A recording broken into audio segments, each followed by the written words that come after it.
perfect gift turns gross. What would you do? Chef Momo struggles and decides. 3 whole days just to think of the perfect gift.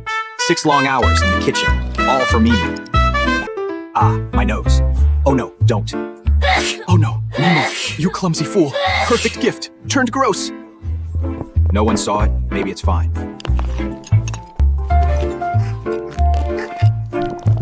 Ew, gross. Ugh, I am going to puke.